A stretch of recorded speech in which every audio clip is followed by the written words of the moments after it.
Alright, the VITA Easyshade 5. It's got an inductive charger, so there's no more putting it on a post to charge it. It just rests right here on the white holder. It's got a calibration block built in. It's very simple to use. Calibrates. It's ready to go.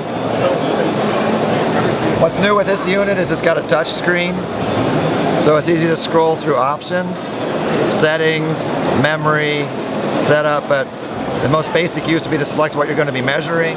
So the top here is measuring a basic shade of a tooth, one spot on a tooth. The second choice here would be to do an average where you can measure a lot of different spots, and then breaking into the neck, the middle, and the incisal third.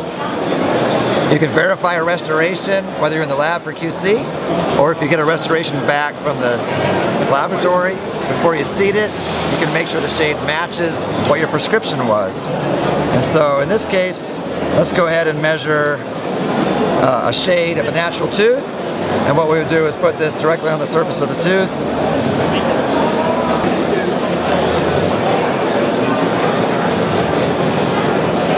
Okay, so the shade result displays. Right now it's showing me the bleach shade. So in this case it would be a D4 or 4M1 in our 3D Master Shade system. So it displays the classical and the 3D Master Shade. If you're using a CAD/CAM material, it shows the nearest block shade. And then if you're tracking bleaching progress, there's another toggle here which shows me on the scale of 1 to 29 bleaching shades that in this case the patient's a 17. So for tracking a bleaching regimen, you can do the whitening, measure again, and see how many shades lighter the patient is. That's pretty much the basics of chairside shade measurement. Now another option is when you get a crown and you tell it you want to verify a crown, you actually enter the shade of the crown you're measuring. So in this case, you're able to scroll through the various shades, which is a new function, the way this touch screen works. So we can say, okay, let's say I prescribed a 2M1 3D Master Shade. So we have a crown, the doctor asks for a 2M1, he wants to make sure it's accurate before he places it. So we're going to measure one more time our patient here, and we know he's not a 2M1. Now, actually what I would normally be doing is measuring the restoration. I don't have a crown to measure at this point, so we're just using the natural tooth, pretending it's a restoration. So this is really interesting, what makes this unique over the previous unit. It displays a 2M1, that's the shade we desired, but you see there's a red bar here.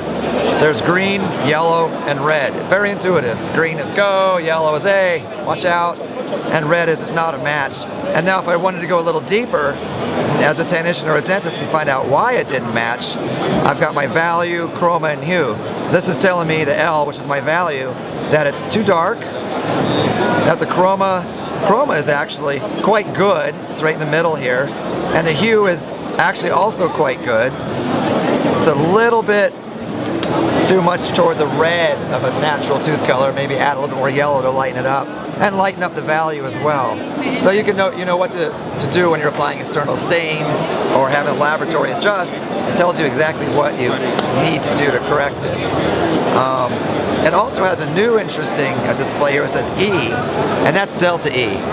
Basically, the human eye has a difficulty distinguishing more than 2 delta E when it comes to color. In this case, we're seeing an indication of 11, which is basically telling us it's a drastic difference. We want that to be 2 or less. So it's a little bit of color theory that it contains. It's certainly not required.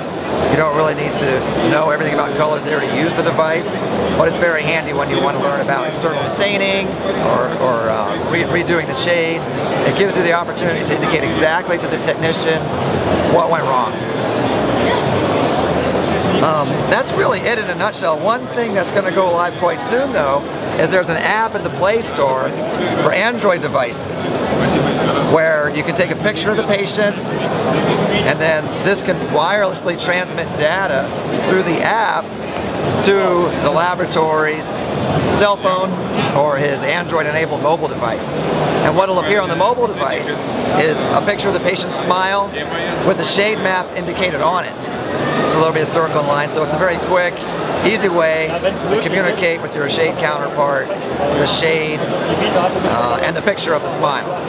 So that's actually going to be going live in May of this year, and we'll be displaying this, displaying it in use at the show in California.